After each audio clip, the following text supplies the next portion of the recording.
இன்னைக்கு நம்மளுடைய நவராத்திரி காலை மடலில் நாம் சந்திக்க இருக்கிற சிறப்பு விருந்தினர் கர்நாடக இசை கலைஞர் செல்வி சாஸ்வதி பிரபு அவர்கள். Good morning. வணக்கம். உங்களுடைய கர்நாடக இசை அனுபவம், குறிப்பாக உங்களுடைய ஆல்பம்ஸ் இதை பற்றிலாம் நம்ம நிறைய பேசணும். அதுக்கு முன்னாடி உங்களை பற்றியே சொல்லுங்கள். உங்களுடைய நீங்கள் படித்து வளர்ந்த சூழல் இதெல்லாம் எங்கே இருந்து? Born and brought up in Chennai. Chennai. And basically family பார்த்தீங்கன்னா என்னோட தாத்தா வந்து he was a cultural institution head, கிருஷ்ணகான சபா அப்படின்ட்டு சென்னையில். அவர் ரொம்ப 50 இயர்ஸாக அதில் வந்து ஜென்ரல் செக்ரட்டரியாக இருந்தார். ஸோ அந்த மாதிரி ஒரு ஃபேமிலியில் தான் ஐ பின் பார்ன். மியூசிக்லேயே லிட்ரலி ஊறின ஒரு family.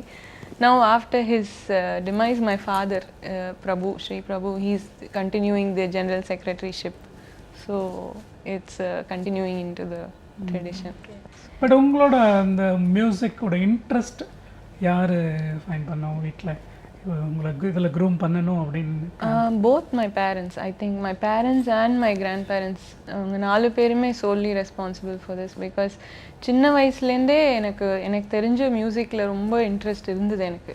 Like 3-4 years old I was music போட்டாலே உடனே ரிசெப்டிவாக ஐ யூஸ் டு ரியாக்ட். இவங்க சொல்லுவாங்க குழந்தையா இருக்கிறப்போ நீ ரியாக்ட் பண்ணுவேன் அந்த மாதிரி. அதே மாதிரி ஏதாவது தாளம் கேட்டால் நான் உடனே ப்ளே பண்ணி காமிப்பேன் திருப்பியும். அந்த மாதிரி எக்ஸ்பெரிமெண்டேட்டிவாக நிறைய இருந்தது. ஸோ தென் ஐ ரியலைஸ்ட் ரொம்ப யங் ஏஜில் இன்ட்ரெஸ்ட் இருந்தது மியூசிக்கில் அப்படின்னு. அண்ட் நீங்கள் கற்றுக்க ஆரம்பித்தது எப்போ? அண்ட் உங்களுடைய முதல் குரு அண்ட் உங்களுக்கு இன்ஸ்பிரேஷன் இருப்பாங்க இல்லையா அவங்க? நான் மியூசிக் கற்றுக்க ஆரம்பிச்சது அபவுட் 7 or 8 years இருக்கும். Okay. So first Sri Sitaraman, Tiruvarur Sitaraman அப்படின்ட்டு அவர் தான் என்னோட குரு. ஸோ அதுக்கப்புறத்துலேருந்து of course as we grow older நிறைய குருஸ் மாற்றிட்டே இருந்தேன் because of school pressure, 10th standard அது இதுன்ட்டு. But finally I landed with Sri Lalgudi sir. I am a disciple of violin maestro Lalgudi Jayaraman sir. So 97 எண்டில் I joined under Lalgudi sir. And music inspiration கேட்டிங்கன்னா sir தான். Okay. Absolutely only to him.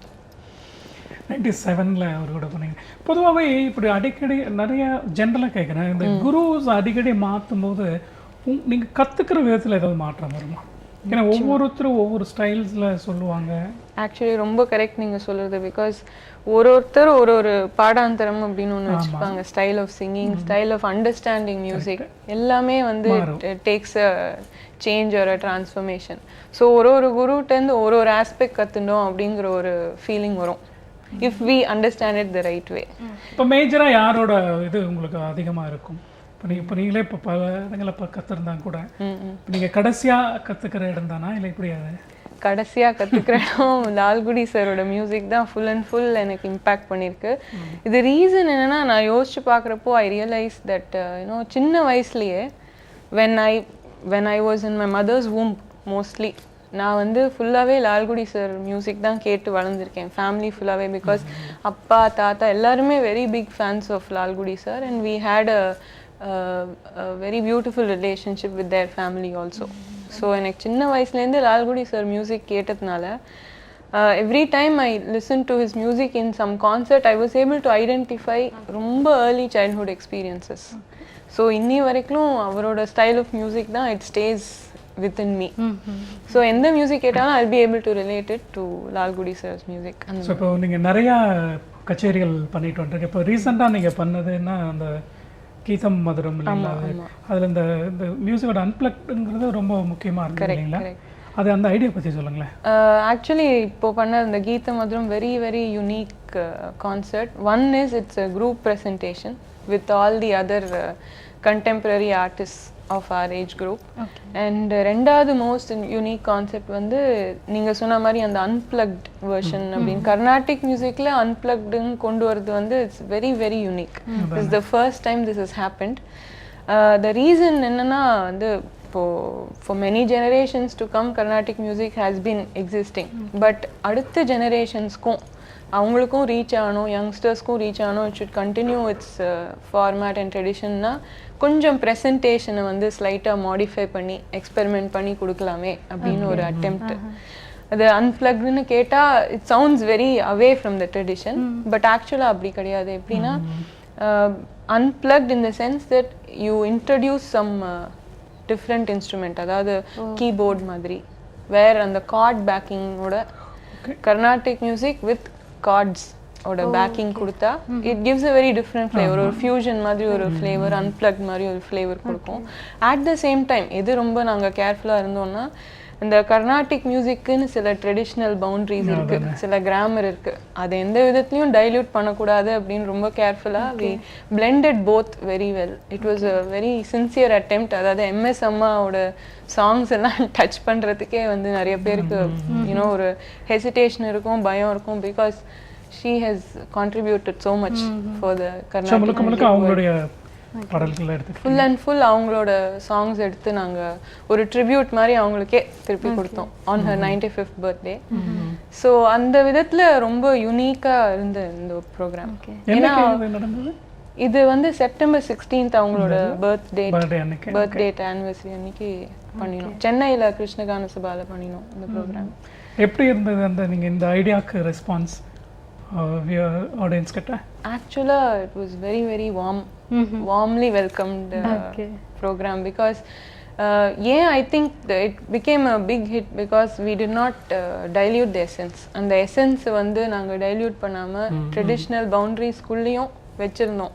So MS அம்மா பாட்டு பாடுறப்போ எல்லாரும் கூடவே பாடுறோம் அப்படிங்கிற ஃபீலிங் வந்தது. எல்லாருக்குமே அது ரீச் ஆச்சு. ஏன்னா சாங் as such நாங்க தொடவே இல்லை, பட் அந்த எக்ஸ்ட்ரா ஃப்ரில் ஒரு டாலை டெக்கரேட் பண்ற மாதிரி மாலை போட்டு அது போட்டு but main essence is still the same. So it was a very interesting programme. In fact this was organised by Utsav music of Chennai. It's a very unique concept. Okay, இது indeed very unique ஐடியாவாக இருக்குது ma'am. And Carnatic மியூசிக்கில் unplugged அப்படின்றது தான் first time இல்லையா? And besides concerts நீங்கள் albums எல்லாம் கூட பண்ணுறீங்க இல்லை? இந்த ஸ்ட்ரெஸ் அண்ட் டிப்ரெஷன் போகிறதுக்கு ஆல்பம்ஸ் எல்லாம் பண்ணுறீங்க. அந்த ஐடியா எப்படி வந்தது அண்ட் ஹவு இஸ் இட்? ஆக்சுவலாக வந்து கம்போசிங் வந்து எனக்கு பேஷன். ஓகே, சின்ன வயசுலேருந்தே எனக்கு ரொம்ப பேஷனேட்டாக இருந்தது. Apart from singing was composing. ஏன்னா I personally believe that compose பண்ணுறப்போ it's a total outlet of your expression. என்னை பொறுத்த வரைக்கும் I express myself best. நான் கம்போஸ் பண்ணுறப்போ என்னோட ஃபீலிங்ஸ், மூட்ஸ், இமோஷன்ஸ், தாட்ஸ் எல்லாம் வந்து கைண்ட் ஆஃப் அந்த பீஸில் ரிஃப்ளெக்ட் ஆகிற மாதிரி எனக்கு ஒரு எக்ஸ்பீரியன்ஸ் வரும். ஸோ அண்ட் கம்போசிங்கில் வந்து இட்ஸ் லைக் பவுண்ட்ரிஸ் வந்து இட்ஸ் பவுண்ட்லெஸ். இப்போது கிராமர் இருந்தாலும் கிராமர் இல்லை, என்ன வேணாலும் நம்ம வந்து இன்கார்பரேட் பண்ணலாம், என்ன வேணாலும் அட்டெம்ப்ட் பண்ணலாம், என்ன வேணாலும் எக்ஸ்பெரிமெண்ட் பண்ணலாம். அந்த மாதிரி ஒரு ஓஷன் மாதிரி composing. It's a different experience.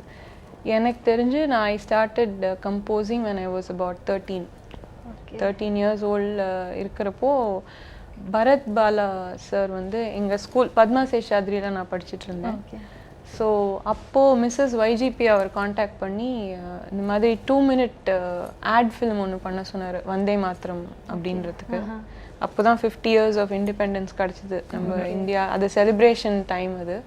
So அப்போ தான் ஃபர்ஸ்ட் டைம் அதை கம்போஸ் பண்ணி தரையான்னு மேடம் என்கிட்ட கேட்டப்போ ஷாக் ஆகிட்டேன். But it was a beautiful experience. That was the first thing. எனக்கு ஒரு எக்ஸ்பீரியன்ஸ் என்னால் பண்ண முடியும் அப்படின்னு நல்லா தெரிஞ்ச ஒரு எக்ஸ்பீரியன்ஸ். இப்போது ஃபியூ இயர்ஸ் பேக் இந்த நீங்கள் கேட்ட அந்த ஸ்ட்ரெஸ் ரிலாக்ஸேஷன் மியூசிக் வந்து அட்டெம்ப்ட் பண்ணேன். அது எப்படி ஆரம்பிச்சதுன்னா, I'm working with my senior Brinda Jayaraman madam, senior psychologist in Chennai. So அவங்களோட டிஸ்கஸ் பண்ணுறப்போ அவங்க சொல்லியிருந்தாங்க, கிளையண்ட்ஸ்க்கு வந்து ஏதாவது when they come and wait in the clinic, அவங்களுக்கு ரொம்ப ஒரு டிஸ்டர்பன்ஸோடு இருப்பாங்க எல்லாருமே. பொதுவாக ஏதாவது பிரச்சனை ரொம்ப அதிகமாக போச்சு தான் கவுன்சிலர்கிட்ட வருவாங்க. ஸோ அந்த வெயிட்டிங் பீரியடில் அவங்களுக்கு ஏதாவது டீஸ்ட்ரெஸ் பண்ணுற மாதிரி கொடுக்கணும் அப்படின்ற பேசிகிட்டு இருந்தப்போ அவங்க சஜஸ்ட் பண்ணாங்க, why don't you try composing something different. Because நாங்கள் கடையில் போய் என்னெல்லாமோ டைப்ஸ் ஆஃப் மியூசிக் கொண்டு வந்து ப்ளே பண்ணிலாம் பார்த்தோம். It wasn't exactly setting. Because எங்களோட ஐடியா ஒன்றா இருந்தது, வந்த சீரீஸ் ஐடியா டிஃப்ரெண்ட்டாக இருந்தது. அப்போ தான் ஃபர்ஸ்ட் டைம் ஜஸ்ட் பிளிஸ் அப்படின்னு மியூசிக் ஆல்பம் ஒன்று போட்டேன். It was release by Gitanjali audio. And எல்லா கிளைண்ட்ஸுக்குமே அதை நாங்கள் ஒரு வாட்டி போட்டு காட்டுறப்போ அவங்களுக்கு வந்து you could see differences in the way they responded to the music. கொஞ்சம் calm ஆகி குவைட் ஆகி ஆங்ஸைட்டிலேருந்து கொஞ்சம் ரிலீஃப் கிடைக்கிற மாதிரி.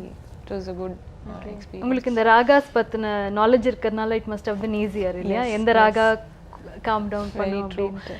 ஆக்சுவலி நீங்கள் கேட்டிங்கன்னா சர்ப்ரைசிங்லி அந்த ஃபர்ஸ்ட் ஆல்பமில் நான் கிளாசிக்கல் மியூசிக்கே ரொம்ப கொண்டு வரல. That album I focus a lot on western notes. அது எப்படி அமைஞ்சதுன்னு தெரியல. அது மேபி என்னோட கான்செப்ட் ஆஃப் ரிலாக்ஸேஷன் அப்போ ஒரு ஃபியூ இயர்ஸ் நினைச்சப்போ எனக்கு ஃபர்ஸ்ட் வந்து அந்த chords western notes minor scale major scale அது மட்டும் தான் எனக்கு ஸ்ட்ரைக் ஆச்சு.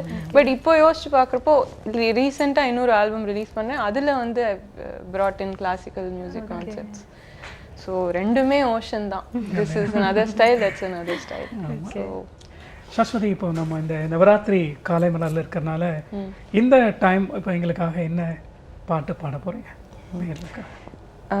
மகாலட்சுமி பேரில் ஒரு பாட்டு பாடலாம். One of my favourite songs. Lalgudi sir ரொம்ப மியூசிக்கலி கொரியோகிராஃப் பண்ண ஒரு song. So I'd like to sing that. நீ இறங்காய் என்னில் புகழேது, நீ இறங்காய் என்னில் புகழேது, நீ இறங்காய் என்னில் புகழேது, நீ இறங்காய் என்னில் புகழேது, நீ இறங்காய் என்னில் புகழேது, நீ கீழ ஜகநாதன் மார்பில் உறைந்திடும், நீ இறங்கா எனில் புகழேது, தாயிரங்கா வீடில் சேயுயர் வாழுமோ, தாயிரங்கா வீடில் சேயுயிர் வாழுமோ, தாயிரங்கா வீடில் சேயுயிர் வாழுமோ, தாயிரங்கா வீடில் சேயுயிர் வாழுமோ, தாயிரங்கா வீடில் சேயுயிர் வாழுமோ, சகல உலகிற்கும் நீ தாயல்லவோ, தாயிரங்கா வீடில் சேயுயிர் வாழுமோ, சகல உலகிற்கும் நீ தாயல்லவோ, அம்பா நீங்க எனில் புகழேது.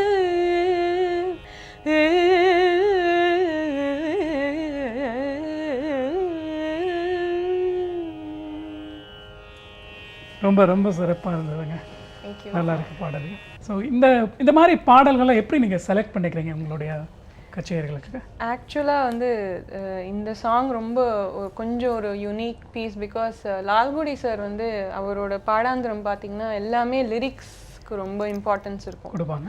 அண்ட் மியூசிக் வந்து லிரிக்ஸை காம்ப்ளிமெண்ட் பண்ணணும். ஸோ ஸ்வரம் லிரிக்ஸை காம்ப்ளிமெண்ட் பண்ணணுன்ற அந்த கான்செப்ட் ரொம்ப ஸ்ட்ராங் அது. ஸோ ஒரு லிரிக்ஸ் வந்து சேட் இமோஷன் கொடுக்குறப்போ ரொம்ப ஹாப்பி நோட்ஸ் பாடக்கூடாது. அந்த மாதிரிலாம் he is very particular about that. இந்த பாட்டில் பர்டிகுலர்லி வந்து மகாலட்சுமி வந்து தாய் இறங்காவிடில் சேயுயிர் வாழுமோன்னு அந்த ஒரு லைன் வந்து அவர் பியூட்டிஃபுல்லாக 3 எக்ஸ்பிரஷன் காமிச்சிருப்பாரு. தாய் இறங்காவிடில் சேயுயிர் வாழுமோ, அந்த ஃபர்ஸ்ட் லைன் வந்து இட்ஸ் அ ஃபேக்ட். இந்த மியூசிக்ல வந்து அந்த ஃபேக்ட் தெரியும், தாய் இல்லாம குழந்தை இருக்க முடியுமா. செகண்ட் லைன் வந்து தாயிரங்கா வீடில் சேயுயிர் வாழுமோ, இட்ஸ் லைக் அ क्वेश्चन. வாழ முடியுமா, ஒரு அம்மா இல்லாம குழந்தை வாழ முடியுமா. மூணாவது இன்னும் பெட்டர், தாயிரங்கா வீடில் சேயுயிர் வாழுமோ. இட்ஸ் லைக் இல்லவே இருக்கவே முடியாது. ஸோ அவரோட மியூசிக் வந்து இந்த மாதிரி கொரியோகிராஃபிலேயே அது சுற்றி சுற்றி வரும். So half the emotion is conveyed just by the music and the rest half by the lyrics. So இந்த மாதிரி சாங்ஸ் இந்த ஸ்டைல் ஆஃப் லேர்னிங் வந்ததுனால வி வெரி பர்டிகுலர் எப்படி சாங்ஸ் சூஸ் பண்ணணும் ஒரு கான்சர்ட்டில், ஆடியன்ஸ்க்கு வந்து எது பிடிக்கும், எது ஈஸியாக ரீச் ஆகும், வளர அப்ரிஷியேட் பண்ண முடியும் அப்படிங்கிற மாதிரி. இல்லை அது எப்படி இப்போ சபாக்கள்ங்கிறது ஒரு விதமான ஆடியன்ஸ் இருக்கும், கோவில்கள் போகும்போது அங்கே ஒரு ஜென்ரலாக எல்லா விதமான ஆடியன்ஸ் வருவாங்க இல்லையா. ஸோ அதை எப்படி பார்க்குறீங்க இன்னைக்கு இருக்கிற ஆடியன்ஸோடைய ரசிப்புத்தன்மை அப்படிங்கிறத? இன்னைக்கு இருக்கிற ஆடியன்ஸ் ரசிப்புத்தன்மை வந்து என்னோட பர்சனல் லிமிட்டட் எக்ஸ்பீரியன்ஸில் வந்து நிறைய மெலோடியஸ் டிவோஷனல் நம்பர்ஸ் ரொம்ப ஈஸியாக ரீச் பண்ணிடும்.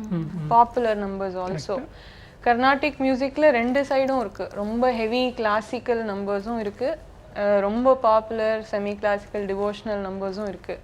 ஸோ ஒரு கோவில் மாதிரி ஒரு அட்மாஸ்ஃபியரில் வந்து நம்ம ரொம்ப ராகமோ இல்லை சுரமோ இன்டெப்த்தாக போகணுன்னா அவங்களுக்கு வந்து அதில் ஒரு லைப் வந்து ஸ்லைட்டாக அந்த ஈடுபாடு கொஞ்சம் டிஃப்ரெண்ட்டாக இருக்கும். ஏன்னா அவங்களுக்கு ரிலேட் பண்ணுறது கொஞ்சம் டிஃபிகல்ட். ஏன்னா ஒரு சபா ஆடியன்ஸ் பார்த்தோம்னா அவங்களோட ஆட்டிடியூட், அவங்க எதிர்பார்ப்பே டோட்டலி டிஃப்ரெண்ட்டாக இருக்கும். வந்தவங்க நிறைய பேர் வந்து ஆர்டிஸ்டாக இருப்பாங்க, இல்லை கிரிட்டிக்ஸாக இருப்பாங்க, ஒரு மியூசிக் தெரிஞ்சு கற்றுந்தவங்களா இருப்பாங்க. So depending on the place and the crowd அந்த மாதிரி சாங்ஸ் சூஸ் பண்ணோன்னா நல்லாயிருக்கும். கோவிலில் வந்து சிம்பிள் குறை ஒன்றுமில்லை பாடினா எல்லாரும் கூட பாடுவாங்க.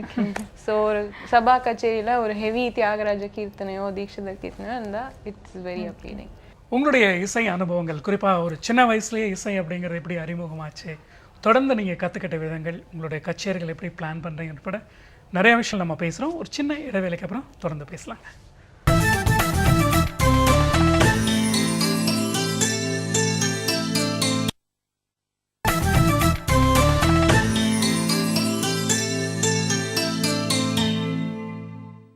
இன்னைக்கு காலை மணலில் நாம் சந்தித்து பேசிட்டு இருக்கிற சிறப்பு விருந்தினர் கர்நாடக இசைக்கலைஞர் செல்வி சாஸ்வதி பிரபு அவர்கள்.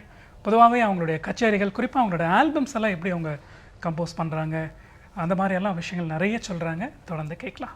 இப்போ இவ்வளோ நாள் உங்களுடைய அனுபவத்தில் ஒரு மறக்க முடியாத ஒரு கச்சேரி அமைஞ்சிருக்கு அப்படின்னா அதை எதை சொல்லுங்க, ஞாபகம் இருக்கா? நிறைய மறக்க முடியாத கான்சர்ட்ஸ் இருக்குது. பட் என்னோட ஃபர்ஸ்ட் கான்சர்ட் அரங்கேற்றம் தான் எனக்கு மறக்க முடியாத சம்பவம். பிகாஸ் அப்போதான் வந்து நான் மியூசிக்னா என்ன அப்படின்றது ஒரு லார்ஜஸ்ட் பெர்ஸ்பெக்டிவ்ல புரிஞ்சுட்டேன். பிகாஸ் அது வரைக்கும் நான் கற்றுனது எல்லாமே வெறும் சாங்ஸ் தான்.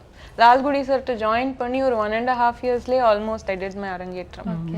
ஸோ அது வரைக்கும் சாங்ஸ் கீர்த்தனை சாங்ஸ் அதே மாதிரி போயின்னு இருந்தது. பட் கான்சர்ட்னு வரப்போ ராகம் ஸ்வரம் அந்த அந்த டெக்னிக்கல் ஆங்கிள் உள்ள நுழையிறப்போ தான் it was a totally different experience. So அதுக்கு ப்ரிப்பேர் பண்ணி சார் வந்து அதுக்கு சொல்லி கொடுத்து அவர் வந்து உட்கார்ந்துருந்தார் என்னோட அரங்கேற்றம்ல. அவர் வந்து உட்கார்ந்ததே பாதி பயம் எனக்கு, ப்ளஸ் அண்ட் மைனஸ் ஒரு பெரிய ஒரு பிளெஸ்ஸிங் அவர் வந்தது. It's a very good source of encouragement. At the same time அவர் மாதிரி ஒரு குரு முன்னாடி தப்பு பண்ணக்கூடாது அப்படிங்கிற அந்த ஆங்கிளும் இருந்தது. So it was a very memorable experience. இப்போ மியூசிக் தவிர நீங்கள் கவுன்சிலிங் பண்ணுறீங்க, அதை பற்றி சொன்னீங்க. அண்ட் வாய்ஸ் கல்ச்சர் ட்ரைனிங் கூட கொடுக்குறீங்க இல்லையா, அது சொல்லுங்கள். என்ன பண்ணுறீங்க, யாருக்கு கொடுக்குறீங்க? வாய்ஸ் கல்ச்சர் ட்ரைனிங் வந்து ஐ திங்க் ஒரு ஒரு ரொம்ப எசென்ஷியல் ஒரு ஆஸ்பெக்ட் இப்போது. ஏன்னா இப்போ நிறைய நம்ம youngsters are coming up in to music and எல்லாருக்குமே வந்து ஒரு காம்ப்ரிஹென்சிவ் அப்ரோச் டு மியூசிக் இருக்கணும் அப்படிங்கிறது இட்ஸ் அன் எஸ்டாப்ளிஷ்ட் ஃபேக்ட். ஏன்னா கிளாசிக்கல் மியூசிக் பேஸ் இருந்ததுன்னா மிச்ச எல்லா ஜானர்ஸும் வந்து ஈஸியாக இன்கார்பரேட் பண்ண முடியும்னு ஒரு ஸ்கூல் ஆஃப் தாட் இருக்குது. ஸோ ஐ வுட் கொஞ்சம் எனக்கு அந்த ஸ்கூல் ஆஃப் தாட்டில் bias pro something like that because of my personal experience. So அந்த பார்க்குறப்போ கிளாசிக்கல் மியூசிக்கும் இன்க்ளூட் பண்ணி அதோட கான்செப்ட்ஸும் அந்த ஃபவுண்டேஷனும் ஒரு கிளாஸில் சொல்லி கொடுத்தா, ஒரு பர்சனுக்கு இண்டிவிஜுவலுக்கு சொல்லி கொடுத்தா ஒரு ஹோலிஸ்டிக் வியூ கிடைக்கும்.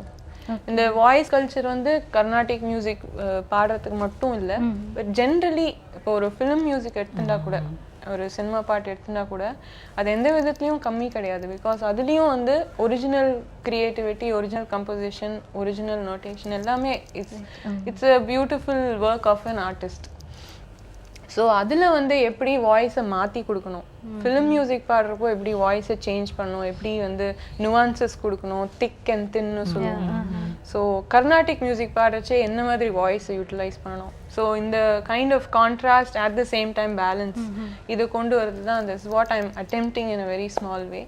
ஸோ இப்போ நான் கற்றுக் கொடுக்குற ஒரு குழந்தை வந்து she is coming from government school background. So she's very interested in music. அதனால அவளோட அந்த ஆர்வத்தை வளர்த்தணும் அப்படிங்கிறதும் மைண்டில் இருக்கு.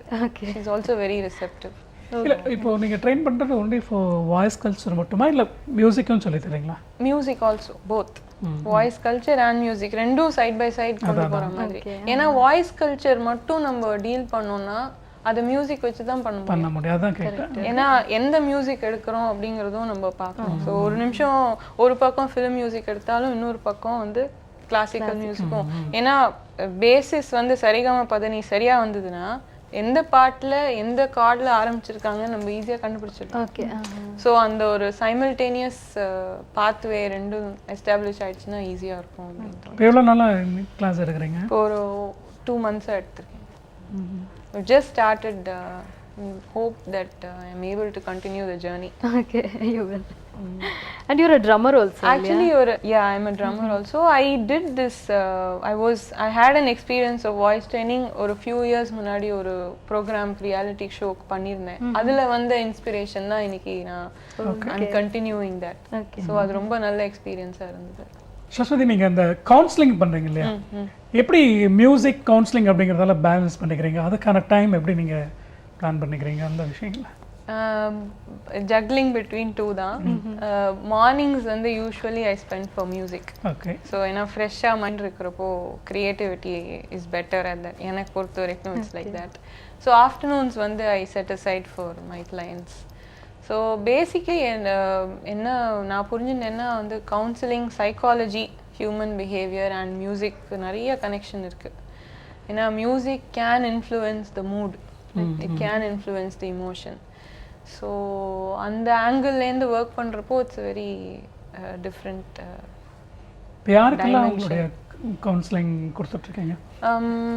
நான் வந்து primarily I deal with parent and children issues, premarital issues. அதை தவிர இண்டிவிஜுவல் ப்ராப்ளம்ஸ் இருக்கிறவங்க, டிப்ரெஷன் ஒரு anxiety or difficulty in decision making, self esteem problems, இந்த மாதிரி ஏரியாஸ் எல்லாம் நான் வந்து ஹேண்டில் பண்ணுறேன். கவுன்சிலிங் பொறுத்த வரைக்கும் it's a big challenge, a big responsibility and a very satisfying profession. இது மூணும் இருக்கு அதில். ஏன்னா வந்து ஒருத்தரோட லைஃப் இஷ்யூஸ் அவங்க கொண்டு வரப்போ we are very much responsible to deal, guide them in the right way. So நம்ம சொல்கிற ஒரு வார்த்தையும் அவங்க எதிர்பார்த்து தான் வருவாங்க, ஏதாவது ஒரு கிளாரிட்டி கிடைக்காது.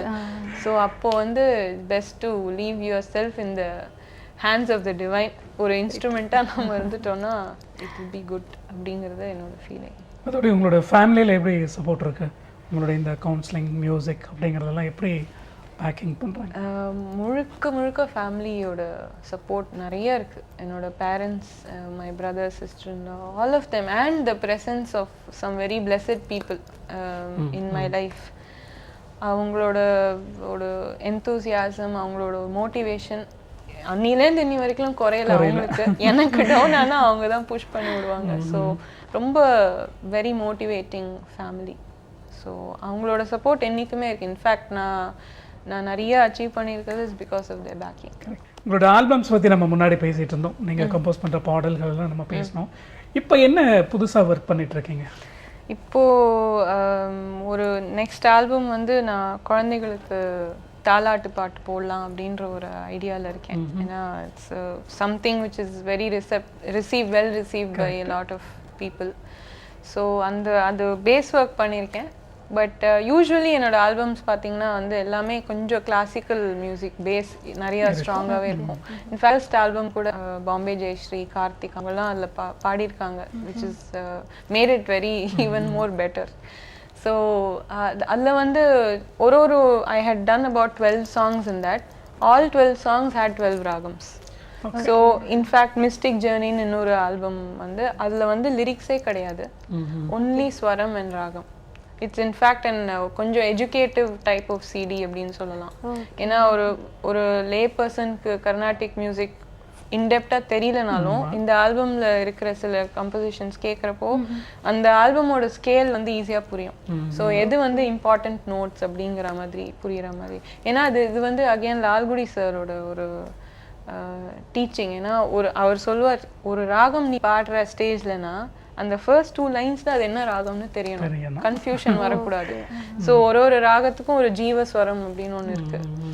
ஸோ அதை பேஸ் பண்ணி இந்த மிஸ்டிக் ஜேர்னி ஃபுல்லாக அந்த மாதிரி அதில் ஒரு 9 ராகம்ஸ் எடுத்து வெறும் ஸ்வரம் ராகம் மட்டும் with western instrumentation, again fusion டைப்பில் பண்ணியிருக்கேன். சாஸ்வதம் ஃபர்ஸ்ட் ஆல்பமில் வந்து ஒரு சின்ன லைன் பாடி காமிக்கிறேன். நீ என்ன கடவுளா நான் என்ன கைப்பொருளா அப்படின்னு. ஸோ அது வந்து பிருந்தாவன சாரங்கா ராகத்தில் என்னோட ஃபேவரட் ராகம்ல இருந்தது. ஸோ அது அகெயின் ஸ்வரம் ஃபார்மேட்டில் ஈஸியாக பாட முடியும் சாங் ஃபுல்லாகவே. ஸோ இட்ஸ் லைக் ஆக்சுவலி ஸ்வரம் கன்வெர்டட் வித் லிரிக்ஸ். ஒரு லைன் பாடி காமிக்கிறேன். நீ என்ன கடவுளா நான் உந்தன் கை பொருளா, இதுதான் ஃபர்ஸ்ட் லைன். இதே ஸ்வரமாக பாடணும்னா பம பரி மப சனி சனி பம பம பரி மப சனி சனி. ஸோ இட்ஸ் அது ஒரு நொட்டேஷன் போட்டு பாடுற மாதிரி. It was small attempt to do everything with Carnatic music base. It's a devotional song. It's not devotional, it's actually pop. Okay. But the lyrics are very philosophical. Okay. இந்த நவராத்திரி சிறப்பு காலை மலர்ல நிறைவா எங்களுக்காக ஒரு பாடல் பாடுங்க. கண்டிப்பா. संगीत साम्राज्य संचारिणी, संगीत साम्राज्य संचारिणी, शृंगार शृंगेरी पुरवासिनी, संगीत साम्राज्य संचारिणी, शृंगार शृंगेरी पुरवासिनी, संगीत साम्राज्य संचारिणी, उन्नत पांड्य केरलवासिनी, उन्नत पांड्य केरलवासिनी, सन्नुत श्रीचक्र मध्य निवासिनी, सन्नुत श्रीचक्र मध्य निवासिनी, कालटे शंकर हृदय विश्वासिनी, कालटे शंकर हृदय विश्वासिनी, कालदीपालक ब्रह्मस्वरूपिणी, संगीत साम्राज्य संचारिणी, गान्धार पंचम दैवतभूषिणी, निषाद मध्यम सप्तस्वरूपिणी,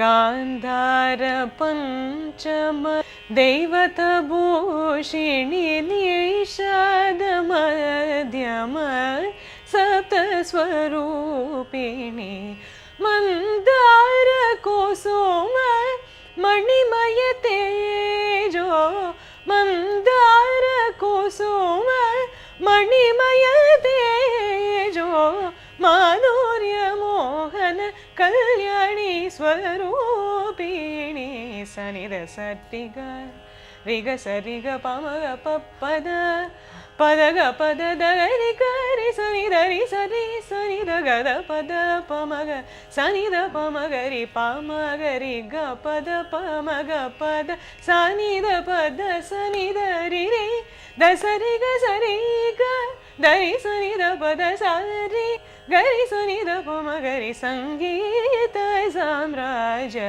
संचारिणी, शृंगार शृंगेरी पुरवासिनी, संगीत साम्राज्य संचारिणी.